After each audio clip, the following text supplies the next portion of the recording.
A Course in Miracles, Chapter 11, Section 5, the, quote, dynamics of the ego. No one can escape from illusions unless he looks at them, for not looking is the way they are protected. There is no need to shrink from illusions, for they cannot be dangerous. We are ready to look more closely at the ego's thought system, because together we have the lamp that will dispel it, and since you realize you do not want it, you must be ready. Let us be very calm in doing this, for we are merely looking honestly for truth.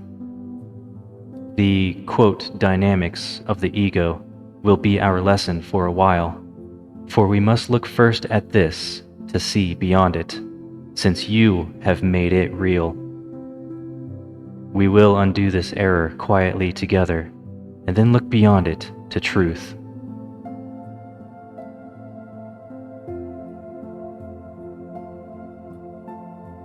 What is healing but the removal of all that stands in the way of knowledge? And how else can one dispel illusions except by looking at them directly, without protecting them? Be not afraid, therefore, for what you will be looking at is the source of fear, and you are beginning to learn that fear is not real.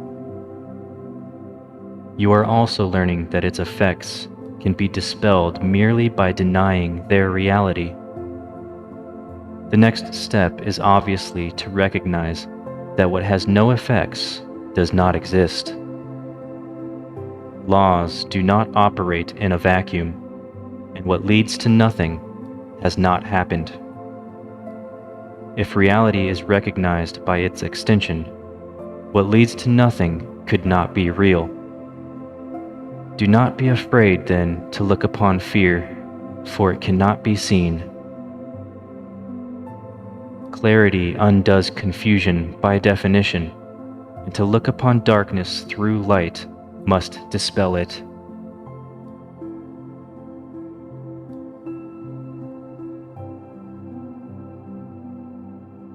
Let us begin this lesson in, quote, ego dynamics by understanding that the term itself does not mean anything. It contains the very contradiction in terms that makes it meaningless. Quote, dynamics implies the power to do something, and the whole separation fallacy lies in the belief that the ego has the power to do anything. The ego is fearful to you because you believe this. Yet the truth is very simple. All power is of God. What is not of Him has no power to do anything. When we look at the ego, then, we are not considering dynamics, but delusions. You can surely regard a delusional system without fear, for it cannot have any effects if its source is not real. Fear becomes more obviously inappropriate if you recognize the ego's goal, which is so clearly senseless that any effort on its behalf is necessarily expended on nothing. The ego's goal is quite explicitly ego autonomy. From the beginning, then, its purpose is to be separate, sufficient unto itself, and independent of any power except its own. This is why it is the symbol of separation.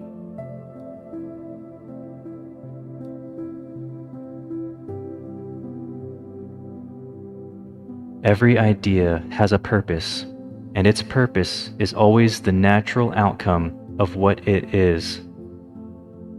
Everything that stems from the ego is the natural outcome of its central belief, and the way to undo its results is merely to recognize that their source is not natural, being out of accord with your true nature.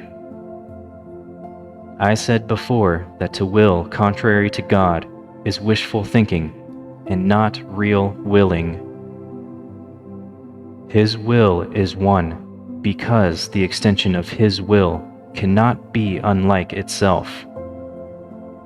The real conflict you experience, then, is between the ego's idle wishes and the will of God, which you share.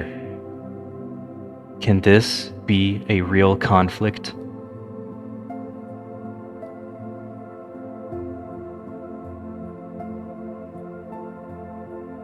Yours is the independence of creation, not of autonomy.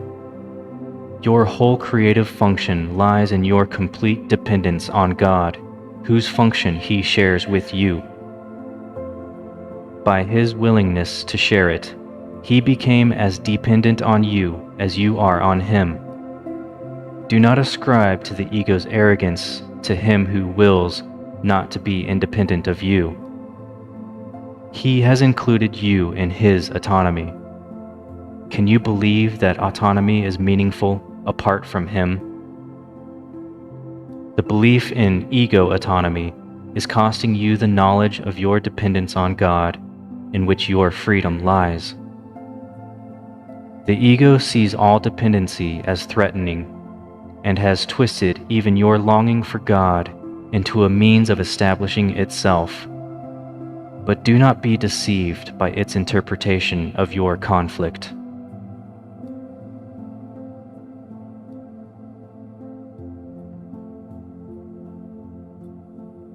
The ego always attacks on behalf of separation. Believing it has the power to do this, it does nothing else, because its goal of autonomy is nothing else. The ego is totally confused about reality, but it does not lose sight of its goal. It is much more vigilant than you are, because it is perfectly certain of its purpose. You are confused because you do not recognize yours.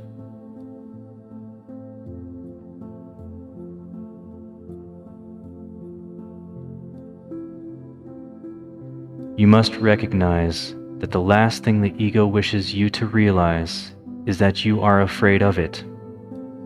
For if the ego could give rise to fear, it would diminish your independence and weaken your power. Yet its one claim to your allegiance is that it can give you power. Without this belief, you would not listen to it at all. How then can its existence continue if you realize that by accepting it, you are belittling yourself and depriving yourself of power?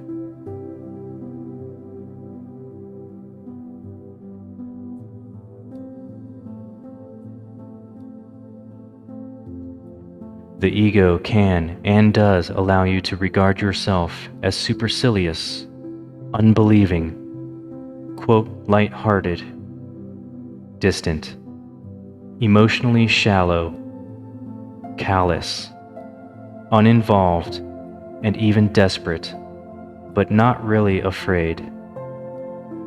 Minimizing fear, but not its undoing, is the ego's constant effort, and is indeed a skill at which it is very ingenious. How can it preach separation without upholding it through fear? And would you listen to it if you recognized this is what it is doing?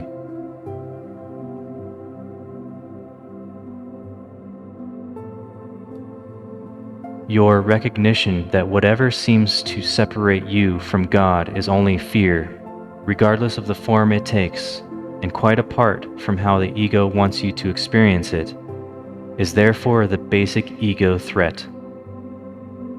Its dream of autonomy is shaken to its foundation by this awareness. For though you may countenance a false idea of independence, you will not accept the cost of fear if you recognize it. Yet this is the cost, and the ego cannot minimize it. If you overlook love, you are overlooking yourself, and you must fear unreality because you have denied yourself. By believing that you have successfully attacked truth, you are believing that attack has power.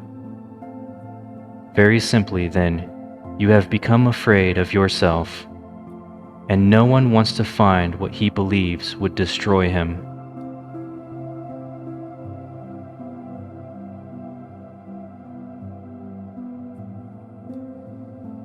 If the ego's goal of autonomy could be accomplished, God's purpose could be defeated, and this is impossible. Only by learning what fear is can you finally learn to distinguish the possible from the impossible and the false from the true. According to the ego's teaching, its goal can be accomplished, and God's purpose cannot. According to the Holy Spirit's teaching, only God's purpose can be accomplished, and it is accomplished already.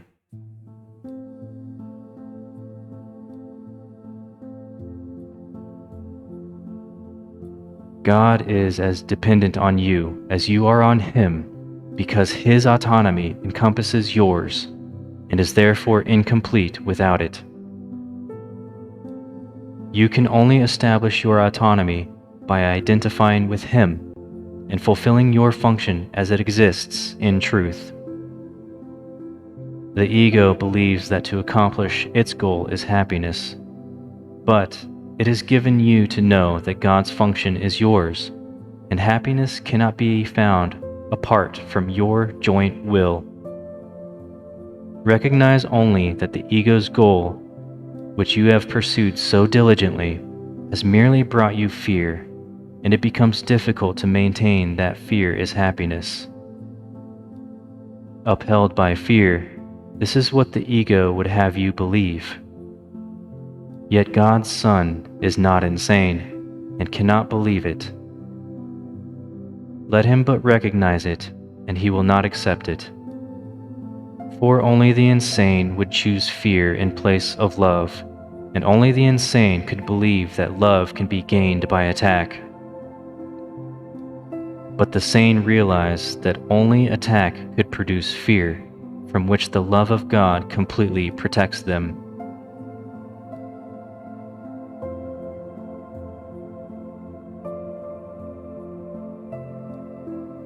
The ego analyzes, the Holy Spirit accepts.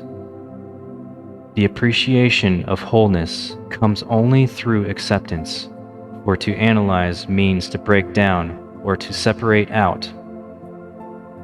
The attempt to understand totality by breaking it down is clearly the characteristically contradictory approach of the ego to everything.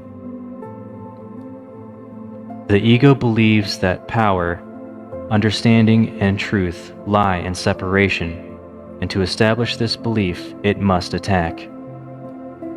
Unaware that the belief cannot be established, and obsessed with the conviction that separation is salvation, the ego attacks everything it perceives by breaking it into small, disconnected parts, without meaningful relationships, and therefore without meaning. The ego will always substitute chaos for meaning, for if separation is salvation, harmony is threat.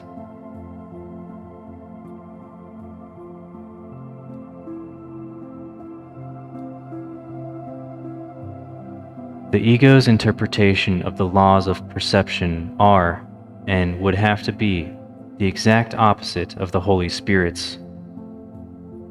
The ego focuses on error and overlooks truth. It makes real every mistake it perceives, and with characteristically circular reasoning, concludes that because of the mistake, consistent truth must be meaningless. The next step, then, is obvious. If consistent truth is meaningless, inconsistency must be true. Holding error clearly in mind, and protecting what it has made real, the ego proceeds to the next step in its thought system. Error is real, and truth is error.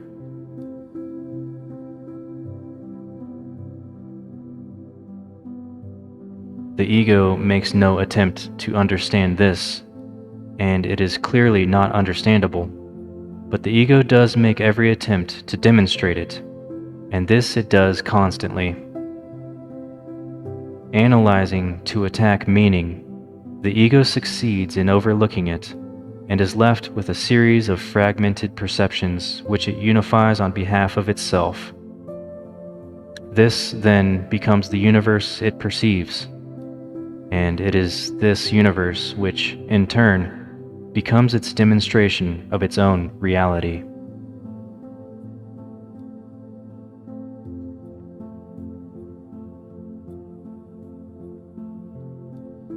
Do not underestimate the appeal of the ego's demonstrations to those who would listen. Selective perception chooses its witnesses carefully, and its witnesses are consistent. The case for insanity is strong to the insane, for reasoning ends at its beginning, and no thought system transcends its source. Yet reasoning without meaning cannot demonstrate anything, and those who are convinced by it must be deluded. Can the ego teach truly when it overlooks truth? Can it perceive what it has denied? Its witnesses do attest to its denial, but hardly to what it has denied. The ego looks straight at the Father and does not see him, for it has denied his Son.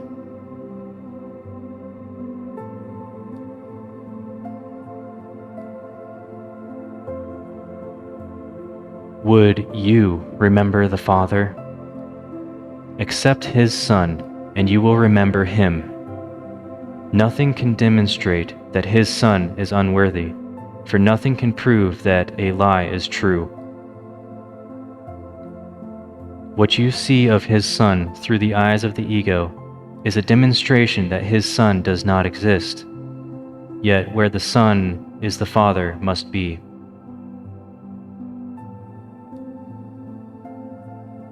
Accept what God does not deny, and it will demonstrate its truth. The witnesses for God stand in his light and behold what he created. Their silence is the sign that they have beheld God's Son, and in the presence of Christ, they need demonstrate nothing, for Christ speaks to them of himself and of his Father. They are silent because Christ speaks to them, and it is his words they speak.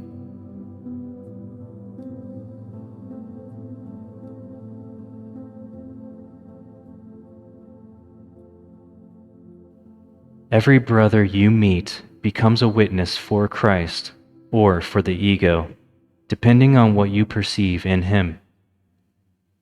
Everyone convinces you of what you want to perceive, and of the reality of the kingdom you have chosen for your vigilance. Everything you perceive is a witness to the thought system you want to be true. Every brother has the power to release you if you choose to be free. You cannot accept false witness of him unless you have evoked false witnesses against him. If he speaks not of Christ to you, you spoke not of Christ to him. You hear but your own voice, and if Christ speaks through you, you will hear him.